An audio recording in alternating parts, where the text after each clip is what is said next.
Bueno, imagino que habrá preguntas, pero las pasamos después a la mesa redonda y vamos a dar la palabra a dos arquitectos que son doctores, todos dos, doctor y arquitecto de la Universidad Politécnica de Valencia, son profesores titulares del Departamento de Composición Arquitectónica de la Escuela Técnica Superior de Arquitectura de la Universidad Politécnica de Valencia, imparten clases de restauración de arquitecturas y máster de conservación arquitectónica y han desarrollado numerosos proyectos y obras de restauración tanto en arquitectura monumental como tradicional.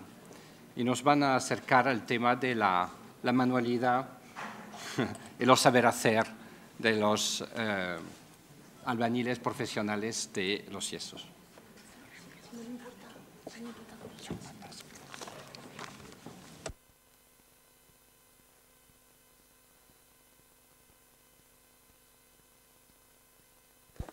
Hola, buenas tardes. Bueno, en primer lugar, gracias por la invitación. Ramón, tú sabrás lo que haces. Nosotros no sabemos nada de yeserías, no sabemos nada de arte islámico. Bueno, sabemos un poquito, pero somos aficionados, no somos expertos como el resto de los ponentes. Y vamos a hablar más de la pasta de dientes que decía esta mañana, o sea, del uso del día a día del yeso, ¿no? Aplicado en arquitectura. Lo que sí que hemos hecho con el yeso es puesta en obra del yeso y albañilería del yeso, ¿no? Entonces, bueno, esperamos que os pueda interesar esto.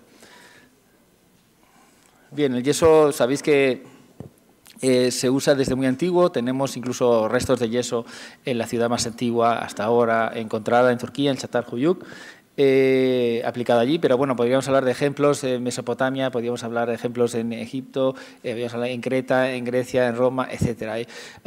Recuerdo, no sé si hay alguna imagen más, ¿puedes pasar? Sí, bueno, uy, esto es maravilloso.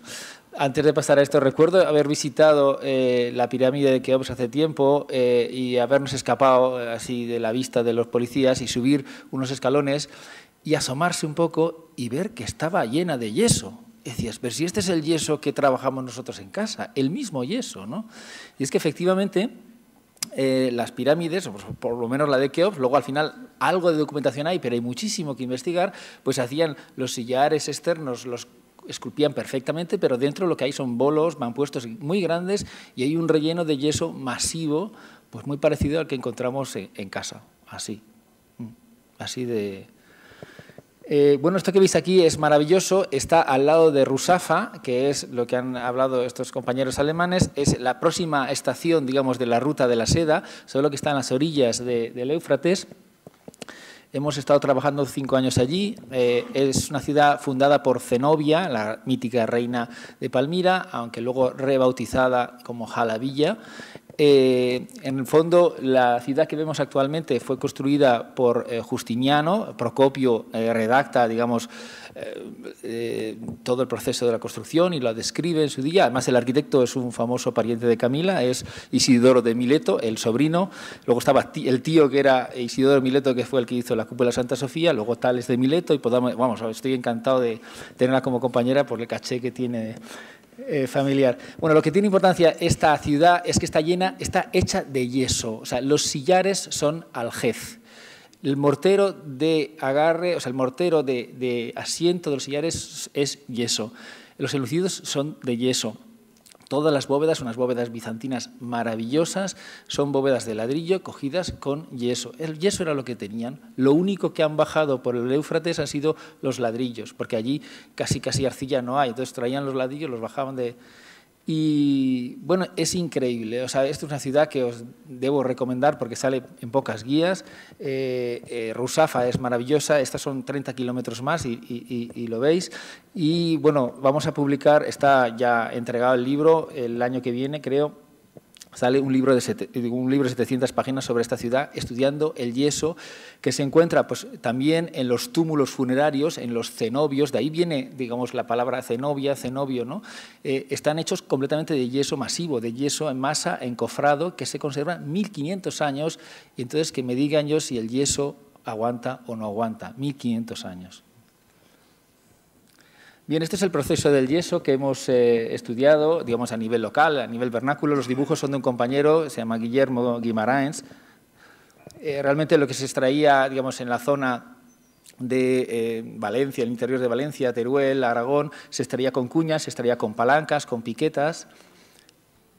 Después se construía un cilindro de mampostería con una boca lateral. Normalmente el cilindro se acodaba contra una pendiente, de manera que tuviera pues, fácil acceso por arriba y por abajo.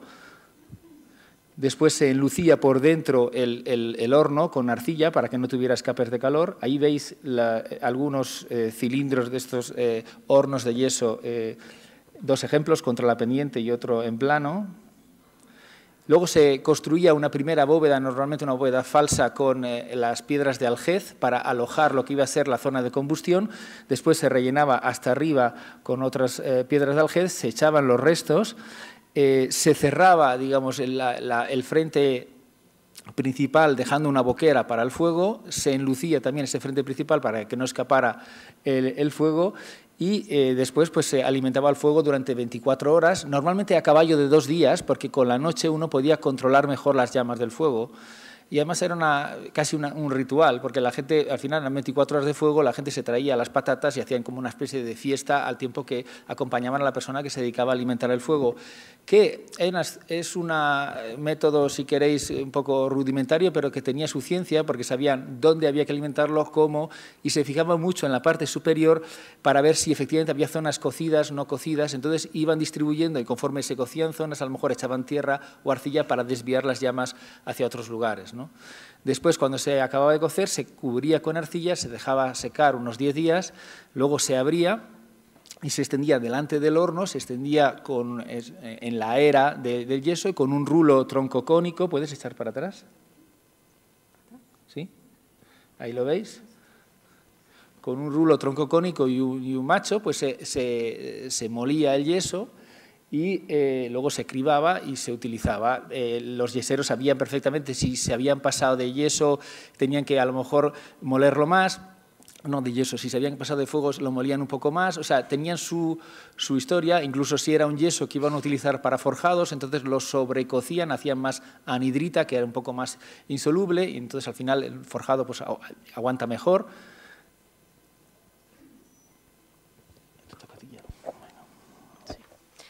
Bueno, yo os voy a enseñar un poco el panorama del yeso, del uso del yeso en la construcción, en concreto del Levante español, que es lo que más conocemos, ¿no? Un poco para salir de la idea del yeso y el enlucido o el yeso en la yesería. Vamos a verlo en su totalidad, ¿no? Porque realmente en la arquitectura tradicional pues el yeso está en todos los elementos de la construcción, absolutamente en todos. Bueno, esto es un plano de la distribución de una tesis de David Sanz, que está aquí en el público además, de la distribución de lo que es el yeso en España. Es bien conocida la imagen que tenéis aquí al lado, que es Albarracín, y que es bien conocido por la recuperación del yeso tradicional y demás. Pero el yeso en Albarracín no es solo de enlucido, igual que no lo es en toda la arquitectura de esa zona y de todo lo que es la Comunidad Valenciana y el Levante español en general. Primero, hay muros encofrados de yeso, es decir, no podríamos llamarlo tapia de yeso tal cual, es un muro encofrado, un hormigón de yeso. Y aquí, por ejemplo, tenéis el ejemplo de la Torre de Villiers, una torre de época cristiana, pero una torre que se construye con hormigón de yeso completamente. Y esta es la Catedral de Teruel. El testero de la Catedral de Teruel está completamente construido con un hormigón de yeso. Y allí está, y es el testero de la catedral. Pero no solo, encontramos muros encofrados, tabiques encofrados en los interiores y en los exteriores, tabiques, es decir, muros, digamos, más finos, con menos grosor. Encontramos también una amplia variedad. Tenemos normalmente el tabique encofrado, digamos que aquí lo veis bien en este alzado, tenía unos montantes de madera, que es lo mismo que encontramos aquí. A los montantes de madera se le clavaban unas tablas, se echaba el yeso hacia la tabla y luego se ponía la piedra. Es decir, es el único muro donde se hace primero el enlucido y luego la pared. Primero se enluce y luego se hace el muro. ¿Por qué? Porque realmente las piedras se aguantaban con la fuerza del propio enlucido. Es el yeso el que está aguantando el tabique, no al revés. Y eso que es algo que siempre llama la atención y que cuando lo contamos la gente no suele sacar dos ojos así como decir, bueno, ¿qué me están contando? Eso en realidad es un leitmotiv bastante común en toda la arquitectura de la zona. Además, tapias de tierra, tapias de varios tipos reforzadas con yeso. También es algo que encontramos de forma bastante común en toda la zona. Desde refuerzos en las juntas, veis tanto en juntas horizontales como verticales. En ese caso, lo que se hacía es que el encofrado de la tapia se embadurnaba de yeso, digamos, en la zona de junta, luego se vertía la tierra, se iba apisonando y cada vez que se hacía el cajón se reforzaba la junta, porque justo la junta es la parte débil, ¿no? Normalmente de la tapia, con lo cual digamos que el yeso ayuda a la conservación, al proceso de conservación del muro. Esa junta luego llega a complicarse en lo que son, pues luego digamos, otros tipos de elementos como las brencas, las rafas, estos elementos laterales, en tapiales todavía o tapias más complejas, con piedra, con ladrillo, mezclas diferentes, pero el yeso es siempre un elemento de refuerzo de los puntos débiles.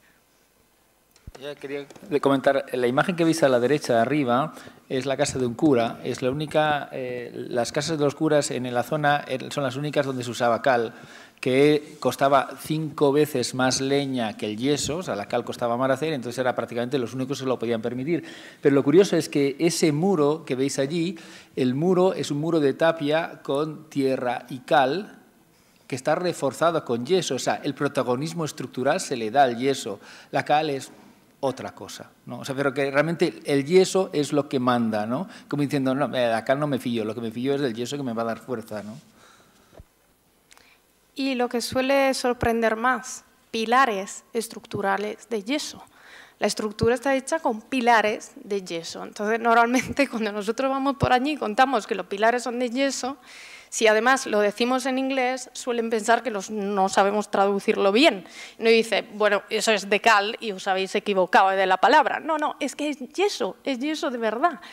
¿Y cómo funcionaban? Son pilares encofrados donde se echa, a la vez que se echa el yeso, se echan piedras. Evidentemente no es un 100% de yeso, es yeso y piedra, pero la piedra no está aparejada, sino que es un vertido, otra vez un hormigón, digamos, un vertido de yeso y piedras que además se tiene que hacer muy rápidamente porque el yeso fragua muy rápidamente. Con lo cual no se podían preocupar de cómo ponían la piedra porque si no se lo hubiese secado todo el pilar. Con lo cual iban realmente vertiendo la masa al encofrado. Evidentemente, el pilar de yeso no arranca desde el terreno, porque uno de los problemas que puede tener pues, una estructura de yeso, evidentemente, es justo con el contacto con el terreno y por un tema de higroscopicidad. Con lo cual, normalmente, ¿qué pasa? Que están construidos encima de un zócalo de piedra, que puede tener toda una planta, puede ser toda la primera planta o simplemente un pequeño zócalo de 1 metro, 1,50 m, dependiendo, ¿no? Pero digamos que es una constante de la arquitectura de allí. Otro, el forjado. El forjado construido en yeso. En este caso, por ejemplo, los revoltones de yeso son pues, bóvedas, digamos, bovedilla construida con un encofrado, en este caso también, y yeso vertido. La piedra, otra vez, que la veis aquí, que se asoman, algunas piedras, a veces pueden ser piedras, cascotes de ladrillo, diferente tipo de elementos, pero otra vez no están aparejados, no son elementos que estén aguantando la bóveda, sino lo que aguanta es el yeso. Diferente, si queréis, es este caso, donde tenemos una bovedilla de cerámica, una bóveda tabicada, donde, pues, evidentemente, se aguanta por la forma que se le da al ladrillo y el yeso es el elemento de unión entre un ladrillo y el otro. Pero el yeso, lo que luego veremos también en las bóvedas tabicadas, lo que hace es que, como fragua rápidamente, permite construir sin encofrados. Ahora lo veremos, ¿no? Y en este caso también los riñones, por ejemplo, de las bovedillas están rellenas otra vez con yeso, con mortero de yeso o simplemente yeso vertido. Esto ya se aproxima más a otros temas, evidentemente, de decoración de los forjados. Estas pueden ser placas talladas, placas simplemente subidas, digamos, hechas en molde y pegadas a la bovedilla o bien talladas en situ, dependiendo de los casos. Pavimentos.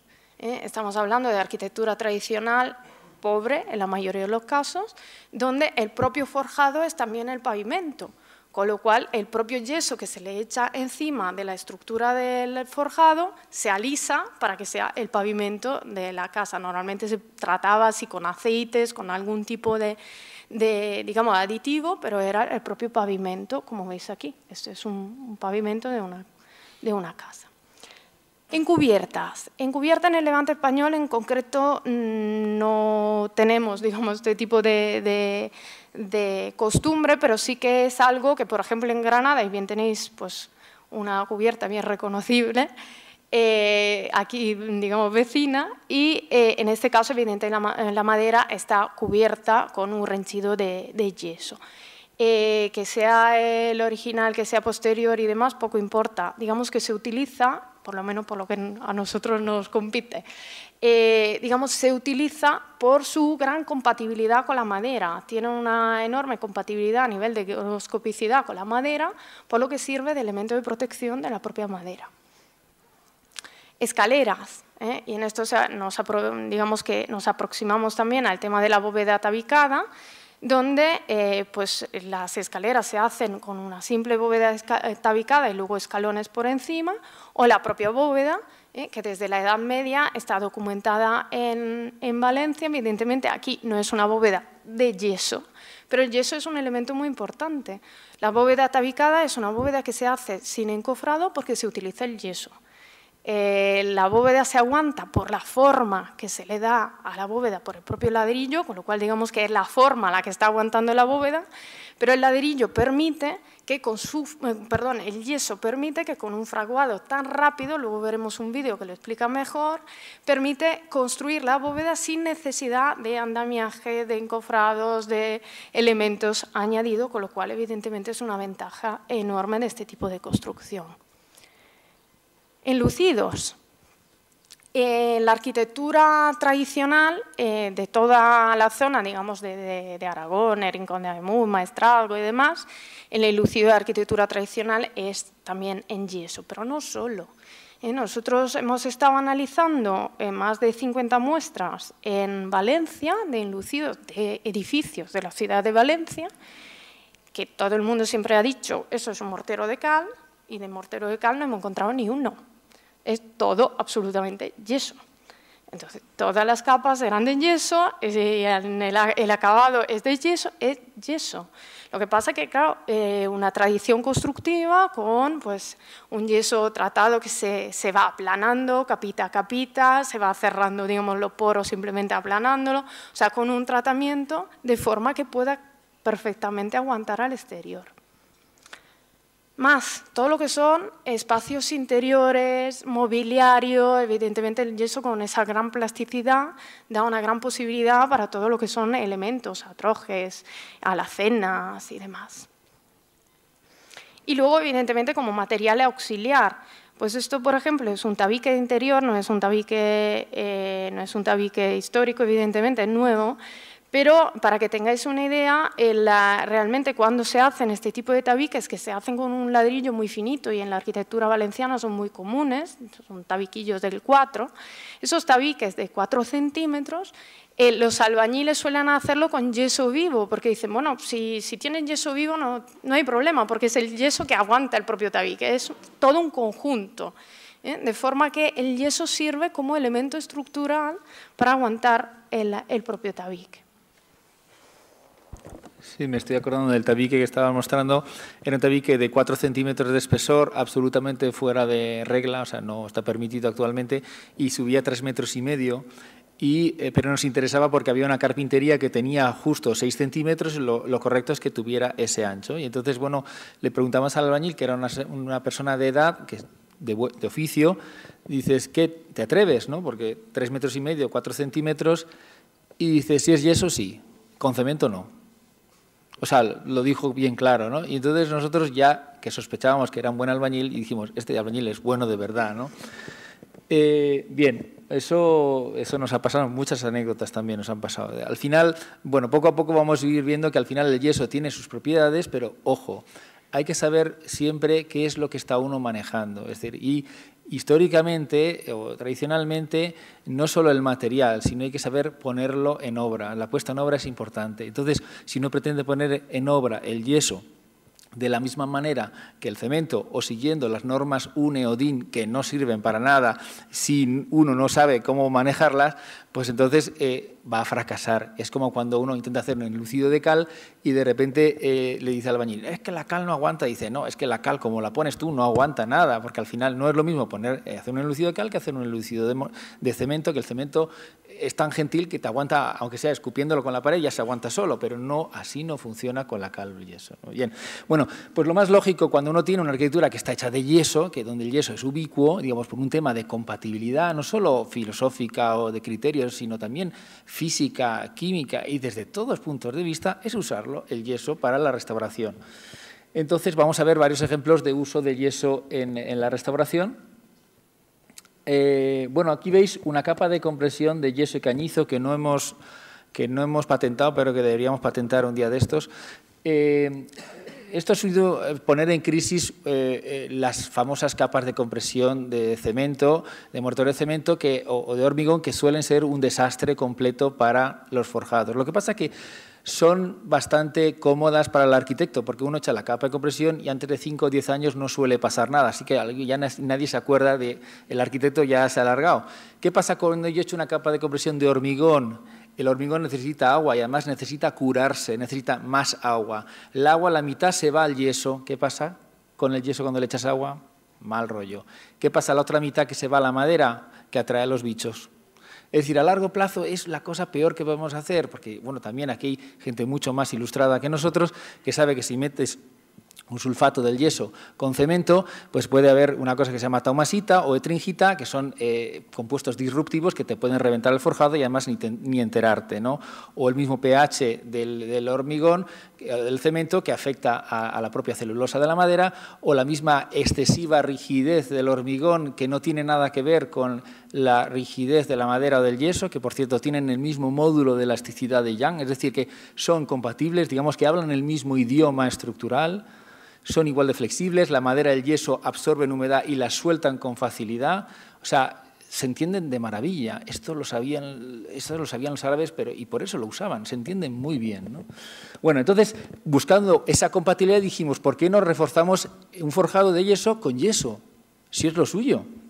Entonces, normalmente, cuando echas una capa de hormigón, sabéis que le echan a veces pues, una especie de grilla o, digamos, o retícula de redondos, ¿no? Esos redondos sirven para dos cosas. Estoy hablando en lenguaje normal, espero que no... Es decir, sirven para dos cosas. Cuando el cemento sí que retrae, entonces cuando retrae necesita algo que no le abra grietas. O sea, esa especie de retícula de hierro está evitando que nos abran grietas. En el yeso no tenemos ese problema porque no retrae, es decir, no necesitaríamos la retícula para eso. Pero también la retícula sirve para las cargas de punzonamiento, es decir, si yo le pego un viaje con un bastón así ¡pam! En un mortero, pues en un forjado le puedo hacer un agujero. Entonces esa retícula ayuda a repartir ese golpe. Entonces, bueno, ¿cuál es la armadura que le podemos poner a una capa de compresión? Pues algo vegetal. Se entiende de maravilla. Pues mira, ahí tenéis cañizo cortado a 30 metros de la casa y el yeso hecho también a 30 metros de la casa. Vamos a hablar de un restaurante kilómetro cero que coge los materiales a menos de 50 kilómetros. Estamos hablando de una arquitectura o una restauración kilómetro cero que coge los materiales y los aprovecha. Bueno, hemos hecho pruebas sobre esto y son sorprendentes. Tenemos ahora mismo un proyecto de investigación sobre este tema, pero los resultados son increíblemente buenos, ¿no? Ahí veis el proceso de colocar el yeso. Evidentemente el yeso requiere pues, mano de obra porque se te va secando, pero nada más, pasa. Ahí veis el resultado. Este es un museo de un lagar de vino. Esto, por ejemplo, es la restauración de una fachada de una iglesia, Linares de Mora, en Teruel. Es una fachada bastante grande. Esta es solo una parte, hay 4 fachadas como estas. Tenía una serie de desconchados y, de entrada, el enlucido era de yeso. El enlucido tenía 200 y pico años, estaba allí, tenía una serie de desconchados. Y la verdad es que nos encantaría presumir ahora, decir, mira, estábamos tan seguros del yeso que hicimos el resarcido, o sea, hicimos las lagunas que las completamos con el yeso. Pues no lo hicimos por eso, pero bueno, fue de rebote. ¿Qué es lo que pasa? Que cuando uno repara esas lagunas, normalmente nosotros intentamos no solo repararlas y que te quede a lo nuevo y lo viejo, sino integrar lo que tú has añadido e integrarlo. Para integrarlo, pues normalmente usamos mortero de cal y lo texturamos que nos dé tiempo a trabajarlo, porque el yeso es que no te da tiempo, ¿no? Y en este caso, como nos hicieron trabajar en noviembre y en diciembre a bajo cero, Teruel, pues dijimos o yeso o yeso. Y entonces dijimos, bueno, pues venga, lanzaos. Entonces hicimos un trabajo de resarcido de las lagunas históricas con yeso y tuvimos que trabajar a velocidad rapidísima para poder integrar ese yeso que se nos iba secando en las manos para texturarlo y poder patinarlo antes de que se secara del todo. El resultado, ¿puedes pasar para atrás? Ahí lo veis, digamos, ha quedado su fachada, ha quedado integrada, digamos, no está pintada con Titan Lux, como le gustaría a alguno del pueblo, pero digamos que sigue siendo una fachada antigua, que es lo que nos gusta a nosotros. ¿Pasa?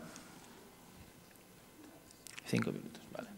Bueno, aquí ejemplos de renchido de cubiertas con yeso. Y aquí debemos nombrar a José Manuel López Osorio, que está aquí en la sala, que nos enseñó esta técnica. ¿Pasa? Es decir, cómo de alguna manera darle un poco de consistencia al plano de cubierta encima de cañizo, encima del entablado, ¿pasa? Como estratos desolidarizantes para pavimentos. Esto está incluso regulado por la normativa alemana que vende anhidrita para poder echar en los entablados de madera y servir como aislante acústico y para que no te bote, digamos, no vayan botando las pisadas sobre un estrato acústico de estos que son elásticos. ¿Esto sigo yo? Y el yeso, vamos a hablar del yeso en la arquitectura contemporánea, que pensamos que el yeso no es parte del pasado, es que habría que, ahora que tenemos que redimensionar toda nuestra forma de ver las cosas, hablar de un material que es barato, que es económico, que es ligero, que es fácil de utilizar y que únicamente se dejó de usar porque la balanza entre la mano de obra y el mortero y el cemento, digamos, se desequilibró y al final era más fácil comprar el cemento que pagar un peón de que te hiciera el yeso. Ahora mismo a lo mejor hay que volver a pensar las cosas y pensar en un material que tiene poca huella de CO2, que tiene muchísimas ventajas, que transpira, etc. ¿Pasa? Aquí tenéis una bóveda tabicada hecha en una obra nuestra. Estas bóvedas tabicadas salen más baratas que las zancas de hormigón, o sea, comparadas, y así que las usamos, ¿no? ¿Pasa? Este es el centro de interpretación de Mapungubwe en Sudáfrica. Están construidos también con bóvedas con yeso. Y aquí veis otra bóveda de un edificio que tuvimos que rehabilitar. La escalera tuvo que hacerse nueva. Aquí tenéis un chico que tiene menos de 30 años. Pasa, por favor. Pasa. No, aprieta encima. No, me deja. Ah, ¿no? Ah, vale.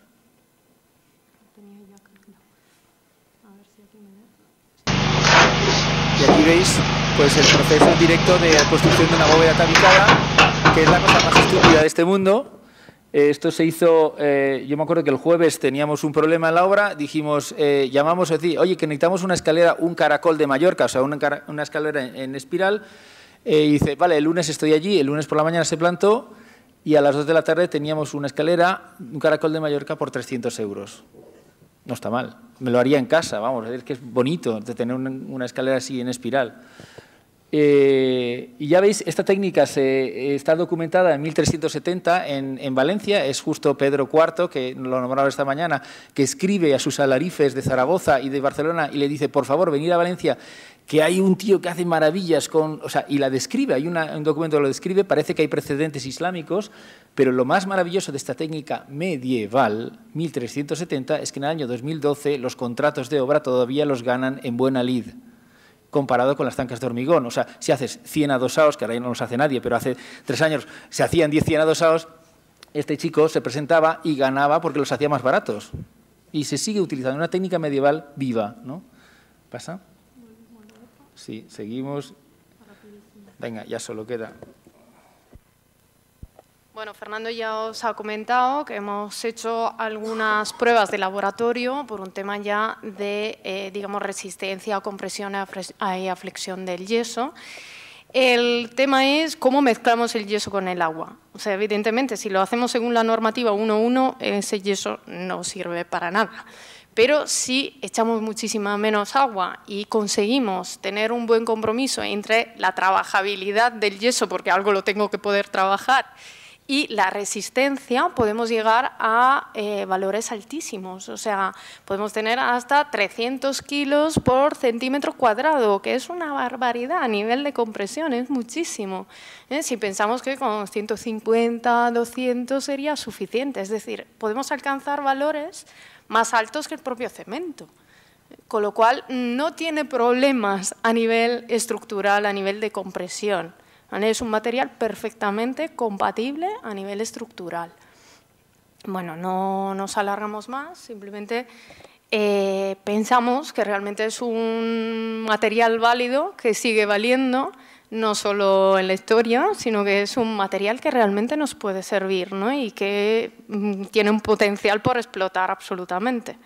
Y muchas gracias por vuestra atención.